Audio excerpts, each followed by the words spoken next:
Hello, and welcome to the Catching the Octopus podcast. Here, we will explore how connecting inward gives us an advantage outward. We openly talk about the obstacles and challenges and difficulties that life throws our way and how they become moments of gratitude and things that can benefit us when we look back on our lives. I'm your host, Niomi Hurley, and it is my mission to bring you top quality guests that will share with you openly their obstacles and also the techniques they use to go inward that strengthens the way that they serve themselves and others at the highest level. Thank you for joining. Let's get started. Welcome to this episode of Catching the Octopus podcast. And today we're actually going to do a recap episode. We're going to recap the amazing interview that I had with Dr. Nick Mabbott. Now, Dr. Nick was a fatigue management risk specialist, or not was, is, and also, a really knowledgeable around sleep and how we can improve our sleep practices and how that impacts our own ability to live, how our brain operates, what our emotional intelligence does, how our healing can be moved along from that. So he talked a fair bit about the science of sleep and the whole purpose of sleep for our bodies is it's a time for reset. It's a time for our brain to just switch off from its day-to-day activities of operational stuff and just go into really that relaxed mode, for lack of a better word, right? And when it does this, it does a whole lot of really good things for our body. So if we start with our physical body, it helps us regulate, it helps us heal. If we've been doing lots of activities and exercise, it heals our muscles if they've got issues with them. It also helps us heal if we're sick. And most people will notice if you've got the flu or if you really are ill, then you sleep a lot more than normal. It also helps our growth and our development. If you look at children, they have different sleep patterns and different minimum hours of sleep that they need to get to be able to give their body the time to grow and heal and develop in those spaces. So it also does amazing things for the brain. Right. So sleep is really helpful for cognition.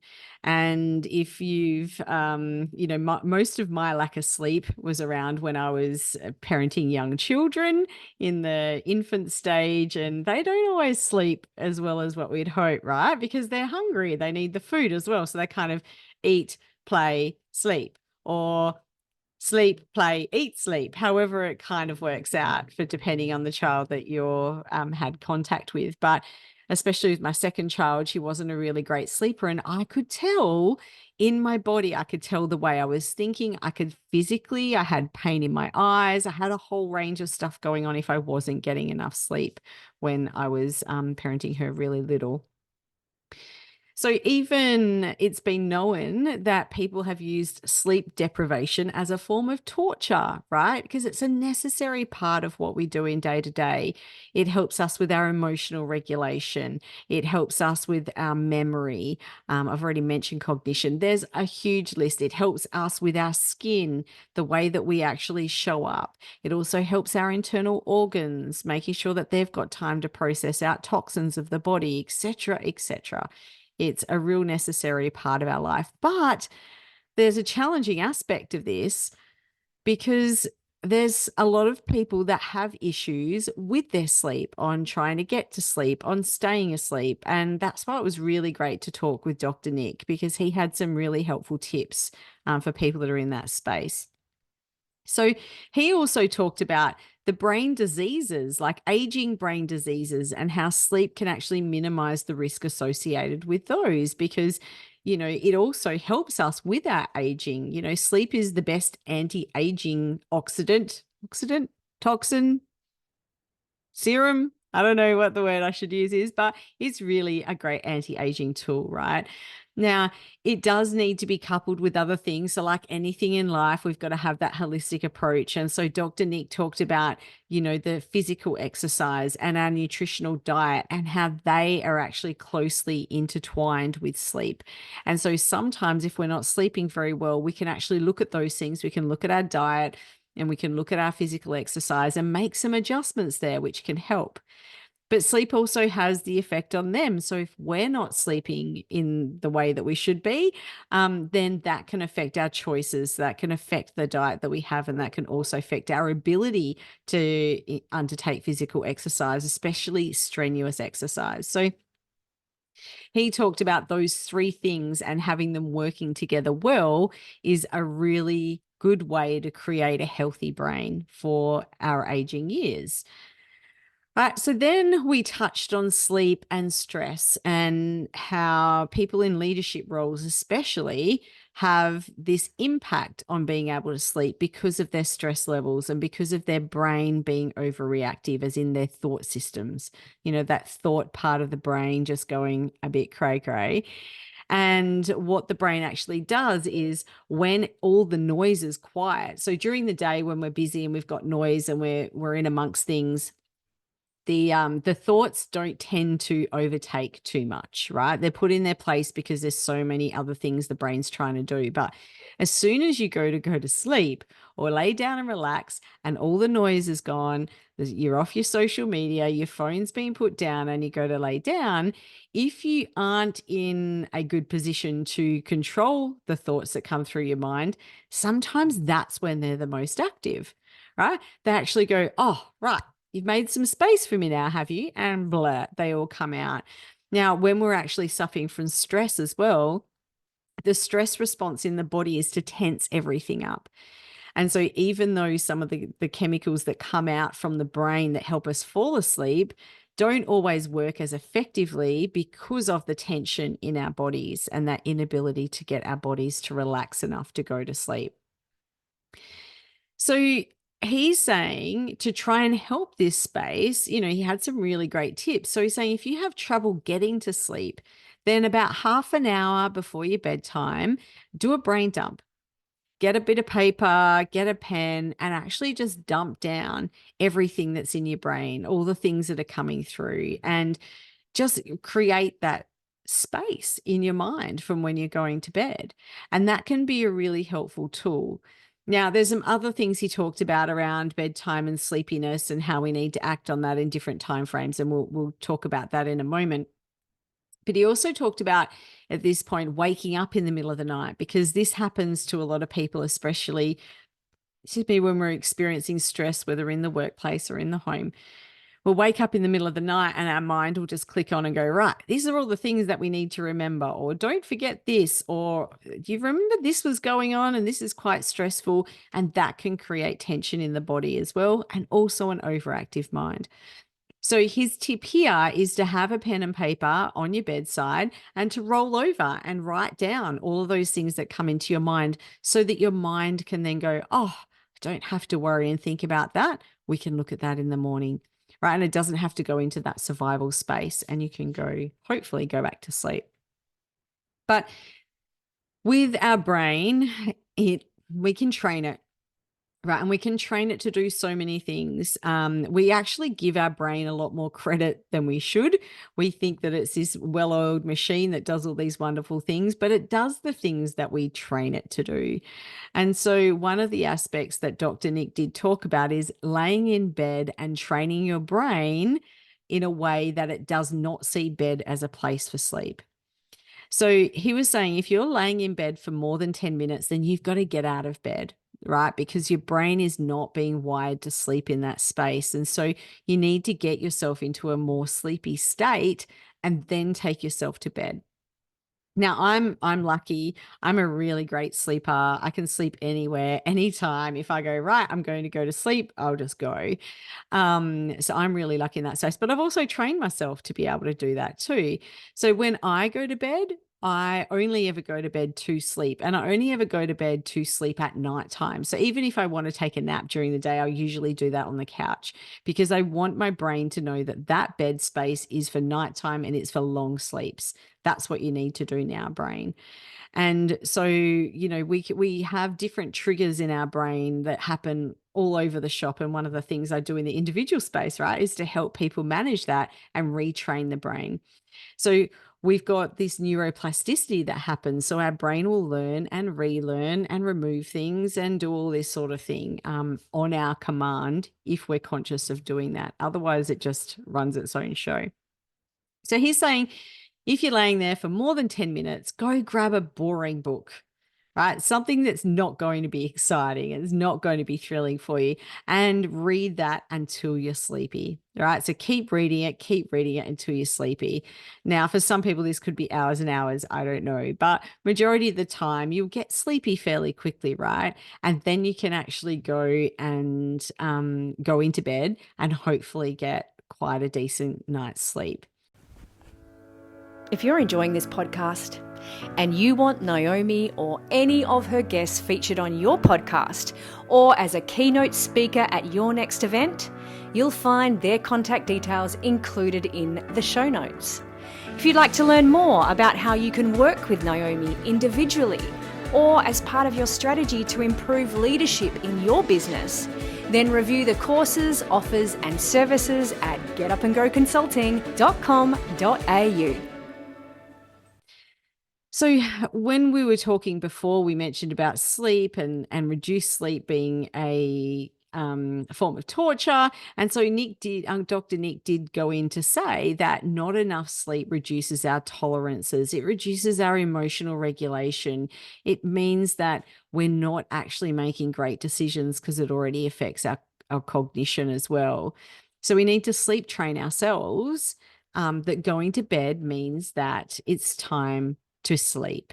Whereas a lot of people have sleep trained themselves to this point that going to bed means it's time to lay awake and think and overthink, right? So we need to shift that up a little bit. And as Dr. Nick said, we need to break that association and actually rewire the brain. So if we're awake too long as well, that cortisol that comes out, so it can create too much cortisol, it can actually make it difficult for us to get to sleep. And I'm sure we may have seen that in kids, when they're overtired, it's really hard for them to get to sleep. But once they're asleep, they're out. And that's because of the chemicals and neurotransmitters that the brain is releasing at that point in time. So Dr. Nick also talked about timing, right? And when we wake up in the morning, how our body is on this internal body clock. And he's saying it's 16 hours and 10 minutes after we wake is when the body clock in the brain switches off. And it stops looking for light cues. So this is why some people will be laying on the couch or in another environment, and it might be really bright. They're watching TV, but they're falling asleep at that point in time, because the brain stopped looking for light cues. It's kind of like, all right, time for us to go to sleep. Let's go to sleep. But then people will get up and they'll go to bed and they'll have all sorts of issues. So Dr. Nick was saying that first dose of melatonin, because that's what melatonin does, it stops the light cues, right? So that first dose only lasts for about 10 minutes. So that's why in that space when we're on the couch, we're falling asleep and then we go to bed and we're wired, right? And our eyes are open. So we need to catch it in the first 5 minutes. So as soon as your eyes start getting droopy, or you start feeling yourself getting tired, that's the time to go to bed, not to allow yourself to fall asleep beforehand. And when we can't sleep, we can get sleep anxiety, which is really frustrating because that creates then a lot of worrying and worry thoughts, and that compounds the problem. And it trains the brain that bed is for worry, not for sleep. And also from an energy perspective, if we're going to in a place where we're actually in excessive worry, you've heard me say this before, but thoughts are things, our thought energies will actually sit around. And that's why when we're in a deep emotional space or a deep thinking space, we can actually feel heavy because energetically it's weighing down on us. So if we end up getting ourselves into a point of worry through that sleep anxiety, then that's going to cause us issues as well, because that's going to be stopping us from going to sleep. So We all do as well need different elements of sleep due to age.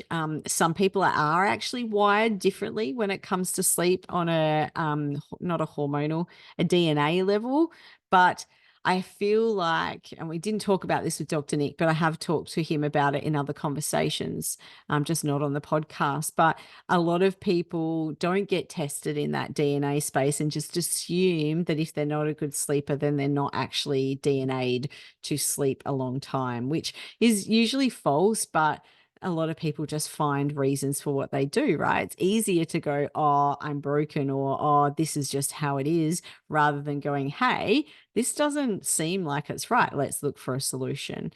And if I'm being honest, some people do say, hey, this doesn't look like it's right. Let's look for a solution. But they spend so much time and effort looking for solutions and not finding them that sometimes they just go into a place of surrender, right? And acceptance. So Dr. Nick did talk a little bit about teenagers and, how they need a bit more sleep. We talk about babies. I'm not sure if we talked about this on the podcast, but babies sleep more regularly as well, while they're growing and healing. And the brain does all sorts of different things during all of our levels of growth, even in adulthood at different stages of our life cycle, the brain is doing different things and we need different sleep levels and hours of sleep to make sure that we're actually functioning in an optimal space. So he did go a little bit and talk with me about being born with so many neurons in the brain. There's billions of neurons in the brain, and that's why kids need more sleep, right? Because they're networking and they're building, and the brain's doing all this stuff, and they'll have these experiences, and then they go to bed and or go to sleep, and then everything networks up and connects up, and it creates this reality for them. I mentioned before about some of the things it helps with. Just to recap on that, Dr. Nick was talking about the skin, our facial tone, our healing, improves our memory and cognition. It helps muscle recovery. Now, he also touched on physical ailments affecting the blood pressure and blood sugar levels. And we've talked about this a fair bit outside of the podcast, how, things like type 2 diabetes and, high blood pressure and heart disease can actually be managed a little bit through sleep. Now, sleep's not the complete answer. As I said before, everything in our body needs a holistic approach, but it is a key element. And even people with sleep apnea have experienced total changes in the way they think, feel, and behave once they actually are diagnosed, have a CPAP, and actually get a really good night's sleep, because it also affects basically the whole way our body aligns, because we have these internal body clocks, right? Now, I first met Dr. Nick at a TransSafe forum many years ago when I was working in the transport industry. And when I heard him talk, I was just so engaged with what he had to share. He's very knowledgeable in this space, and he has a lot of expertise in that area. So, we talked then and we went and touched on the transport industry, because that's one industry where fatigue is highly monitored. Excuse me. And in this space, when we talked about that fatigue monitoring, I've even had my own experiences working in HR and safety in the transport industry, of how different rosters can affect, how different fatigue management systems can affect all of this fatigue that people are experiencing. So we have all these regulations. That's one control. We have technologies. That's another control. We have rostering. It's another control. Guidelines. All these sorts of things are in place to try and help manage the fatigue element in the workplace. However, one thing we don't often look at is how we can improve people's sleep, right? We have medicals in the transport industry that people have to pass. And if they've had experienced sleep apnea, they need to have tests for that, and they need to have diagnosis. So there is a little bit of an element in the physical medical, but when it comes to actually how many hours of sleep did you get last night, we're not actually helping them improve that space. And that's where Dr. Nick comes, because Dr. Nick can come into businesses and talk about that with people to help educate. He can help people with their rostering. Sometimes we think we're doing the right thing, but unless we can go back into that peer-reviewed research, we don't actually understand how sometimes a good intention may not be the right decision, right? I spoke with Dr. Nick about the truck drivers in the business I worked in, and when they came off their 24-hour break is when they had the most fatigue events on the DSSI machine. So for those of you who don't know, a DSSI machine is a little bit of tech that sits on the dash, and it actually monitors the face. And so it monitors eye closures, it monitors the face becoming really relaxed, it monitors distraction, all those sorts of things. So there was more events after a 24-hour break. And that's because sleep patterns were disrupted, right? Chances are people would have gone fishing or gone and done something a little bit differently, maybe gone to bed a bit later, maybe consumed a little bit more alcohol. Like, all when we talk that holistic space, all of that stuff affects how we sleep. And so that can impact us. One of the key elements that Dr. Nick did talk about is just knowing your employees really well and knowing when there's something out of sorts, because when there's something out of sorts, that's when we can check in with them, right? And we can see what's going on. And sleep can be impacted by so many different things.